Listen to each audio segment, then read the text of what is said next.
Assalamualaikum warahmatullahi wabarakatuh.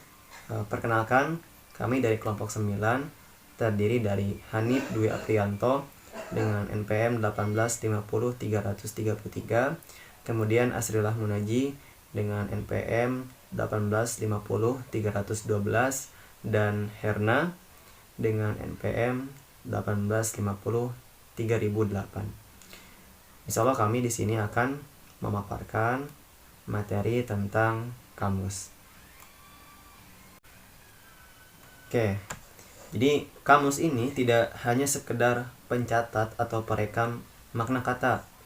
Dalam beberapa hal, kamus merupakan tempat penyimpanan pengalaman-pengalaman manusia yang telah diberi nama dan merupakan sarana penting bagi pengajaran kosakata. Nah, kamus memberikan informasi mengenai derivasi kata, kemudian makna kata, ejaannya, dan ucapannya. Kemudian telah kamus juga meningkatkan pengertian bagi para siswa akan istilah-istilah umum, istilah-istilah teknis, dan sastra. Nah, kemudian apa sih kamus itu? Nah, menurut Hasan Alwi, beliau mendefinisikan kamus merupakan hazanah pembendaharaan kata suatu bahasa yang menggambarkan tingkat peradaban bangsa pemiliknya. Kemudian ada juga menurut para ahli Wilfridus Josephus Sabarija Purwadarminta, beliau mengatakan kamus adalah buku yang berisi keterangan tentang kata-kata. Kemudian menurut Hutomo mendefinisikan kamus yaitu buku acuan yang memuat kata dan ungkapan yang biasanya disusun menurut abjad berikut keterangan tentang maknanya. Nah, kemudian ada juga dalam Webster New College Dictionary, kita mendapati penjelasan yang mengatakan bahwa kamus adalah karya acuan yang memuat kata-kata suatu bahasa, sistem, atau bidang pengetahuan yang dimuat secara alfabetis dan diberi batasan leksikon. Kemudian dalam The American College Dictionary ada sebuah penjelasan yang mengatakan bahwa kamus adalah buku yang berisi pilihan kata-kata suatu bahasa atau suatu kelas kata khusus. Biasanya disusun secara alfabetis dengan penjelasan-penjelasan mengenai maknanya serta diekspresikan dalam bahasa yang sama atau dalam bahasa yang lain, atau disebut juga leksikon atau glosari. Kemudian selanjutnya ada ragam kamus ya. Nah, penentuan ragam kamus atau pengklasifikasian kamus itu bergantung kepada sudut pandang orang yang mengadakannya. Walaupun misalnya terdapat persamaan umum, namun di antara ahli kamus terdapat perbedaan yang disebabkan oleh sudut pandangan dalam pengklasifikasian ragam atau tipe kamus. Nah, menurut Malkiel, kamus dapat diklasifikasikan berdasarkan pertama dari jajaran atau barisannya, kemudian dari perspektifnya, dan dari penyajiannya.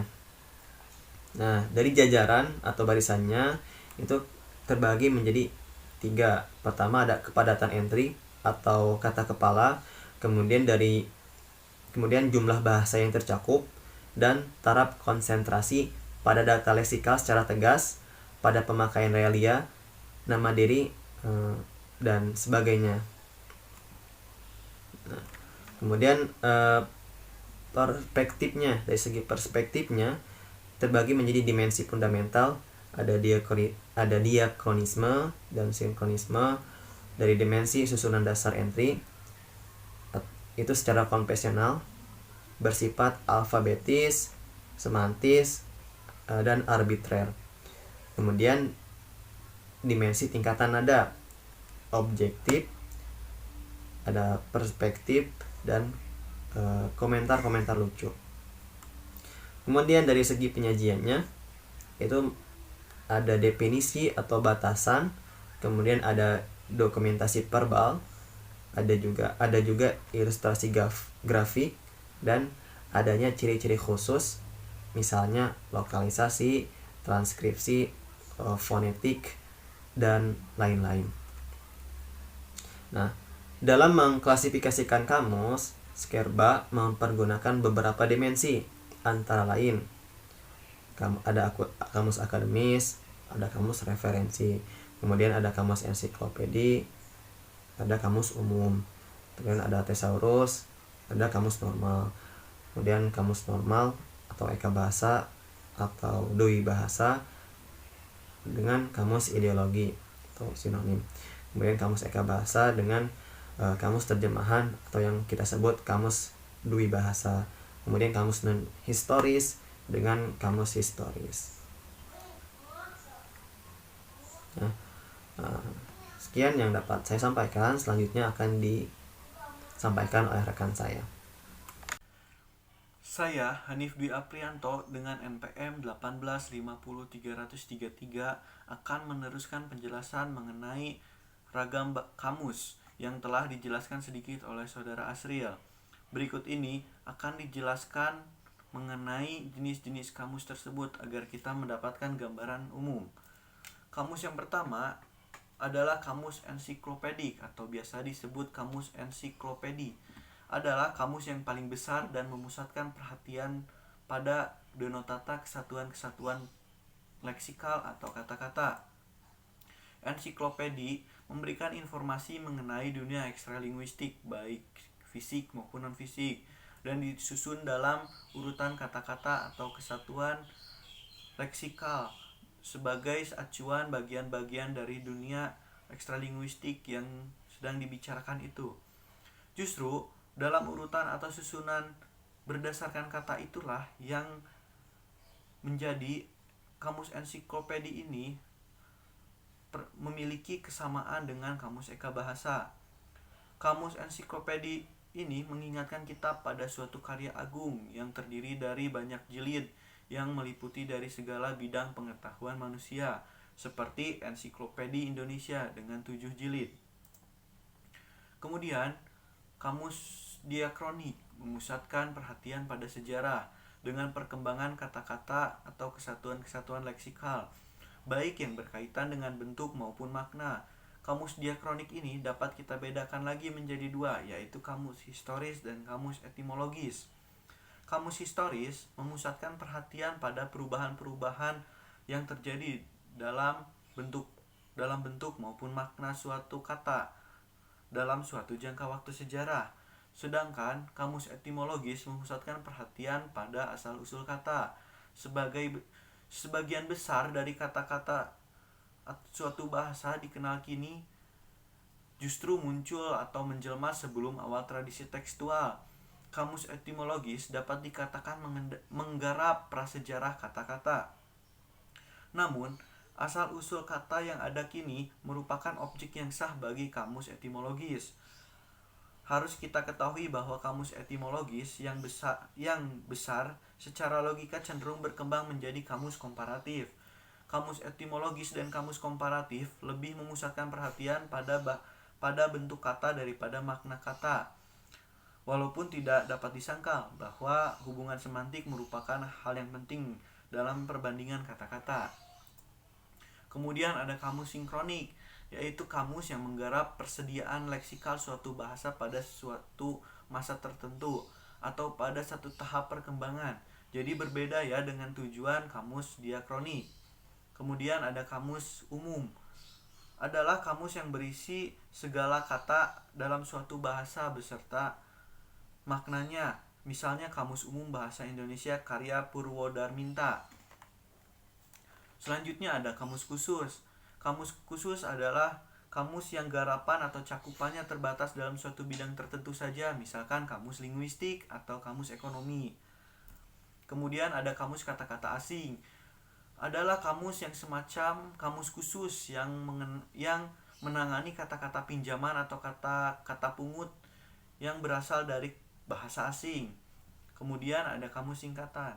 Adalah kamus khusus yang memusatkan perhatian pada kata-kata teleskopis, akronim, dan singkatan-singkatan yang rajin dipakai dalam suatu bahasa. Kemudian ada kamus ideologis atau kamus sinonim. Adalah kamus yang memusatkan perhatian pada padanan kata atau kata-kata yang sama atau hampir sama maknanya. atau pada istilah-istilah atau kelompok istilah yang mempunyai hubungan semantis. Kamus ini mencakup juga antonim, walaupun kita tahu ada juga kamus khusus yang berupa kamus antonim. Selanjutnya, ada kamus sistematik. Kamus sistematik ini memusatkan perhatian pada kata-kata yang berhubungan secara semantis dalam kelompok-kelompok yang berdasarkan bidang-bidang otomasiologis atau berdasarkan pada struktur-struktur nasional atau struktur-struktur gagasan pikiran. Kemudian ada kamus deskriptif standar. Kamus ini dapat digolongkan sebagai kamus deskriptif bahasa nasional, seperti kamus yang dipakai pada batas waktu saat kamus itu disusun dan dipakai beberapa lama setelah penerbitan kamus tersebut. Kamus deskriptif standar memberikan bahasa yang dipakai oleh pengarang dan pembicara masa kini. Kemudian ada kamus deskriptif keseluruhan. Berbeda dengan deskriptif standar, ada dalam dua hal, yaitu yang pertama memberikan jauh lebih banyak daripada bahasa nasional standar seperti yang dipakai pada masa penyusunan kamus itu. Yang kedua ada kamus ini tidak menggarap atau memperhatikan pemakaian kata-kata masa depan. Kamus ini dipakai para pemakainya yang ingin mendapatkan informasi mengenai kata-kata yang mereka tidak pahami pada saat membaca atau mendengar suatu naskah.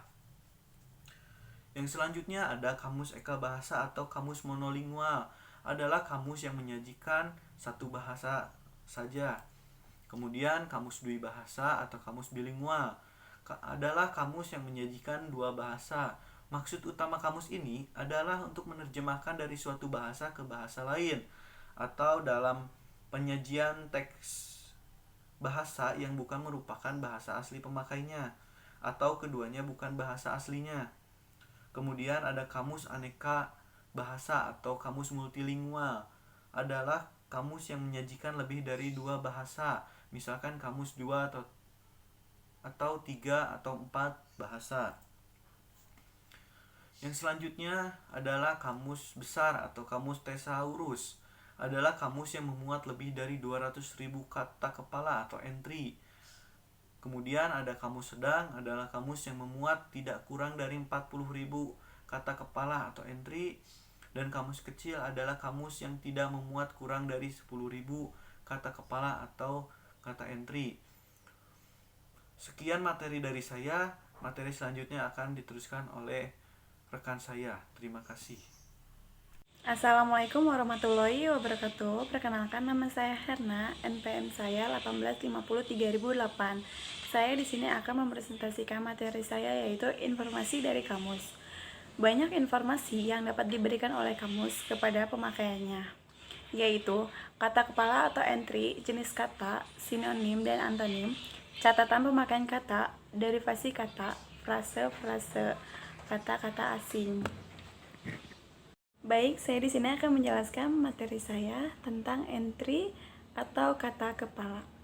Ada beberapa hal yang harus diketahui oleh para siswa mengenai pengertian dalam kamus, yaitu ada 9 hal. Yang pertama, semua kata kepala atau entry utama didaftarkan dalam urutan alfabetis.